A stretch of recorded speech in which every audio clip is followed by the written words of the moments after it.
temos ali então o homem desintegrado de Deus e o homem representado pela nação de Israel como sendo aqueles que, sendo separados do mundo,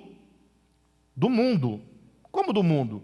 Quando Deus chama Abraão, Deus está separando Abraão da carne, está separando Abraão das gentes, e agora eles deveriam entender todo esse significado do chamamento, do despojamento, e ser uma bênção, como dizem Abraão, todas as famílias da terra serão benditas. Mas o que acontece? Fazendo dos símbolos da fé coisas meramente materiais, depositando a sua fé nas coisas, na circuncisão, na lei, na própria aliança, em Moisés, no templo, nas festas, nos sábados, eles criaram uma belíssima religião. Eu costumo dizer que eles tinham uma carroça de coisas, uma parafernália de coisas, tudo muito bonito, um calendário anualmente preenchido, os sacerdotes, sumos sacerdotes, tudo em pleno funcionamento, mas eles perderam a essência da fé. Eles tinham a própria Escritura pela Escritura. A prova disso é que, sendo a Escritura um testemunho do Cristo, eles mataram o Cristo e ficaram com a Escritura. E a prova disso é que eles tinham a Escritura pela Escritura, que, sendo a Escritura um testemunho de Cristo, vindo do Cristo, não conseguiram eles ver o Cristo na Escritura.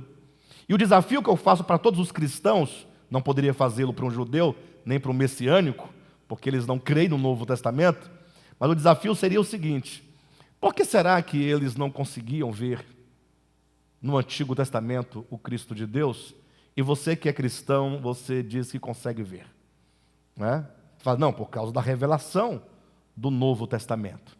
Então o Novo Testamento é para nós uma base que nos orienta na leitura do Antigo Testamento. Os judeus que desprezaram o Messias, eles não viram na Bíblia hebraica o Messias pelo simples motivo que a leitura que eles faziam da Escritura era sempre uma leitura literal da coisa, era coisa pela coisa, era o templo pelo templo, era o trono de Davi pelo trono de Davi. Ora, se o Messias que virá vai se assentar no trono de Davi, eles queriam um rei que fosse pelo menos igual a Davi, né? Não foi Davi que completou a conquista da boa terra de Canaã, limpando a terra prometida de todas as nações que ali estavam, que deveriam ser destruídas? Aí vem o Cristo e não destrói ninguém, não tira ninguém da terra, não reivindica nada, um Cristo que paga impostos, que ensina a dar a César o que é de César, que diz para você não resistir ao perverso, que manda você abandonar a sua espada.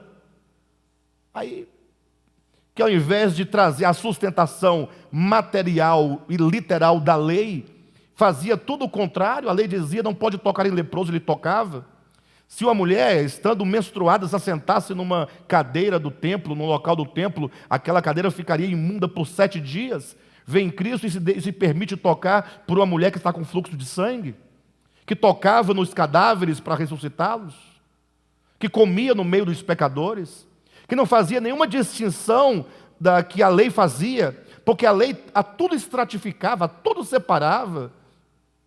A lei fazia uma divisão enorme, não somente entre judeus e gentios, mas até mesmo entre judeus e judeus.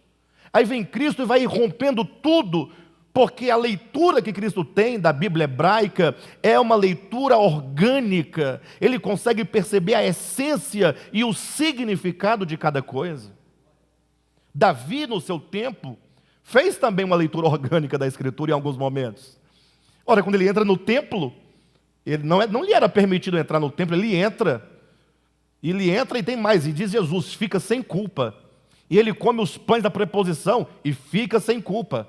Ele leva mais tantos homens com ele para dentro do templo e fica sem culpa.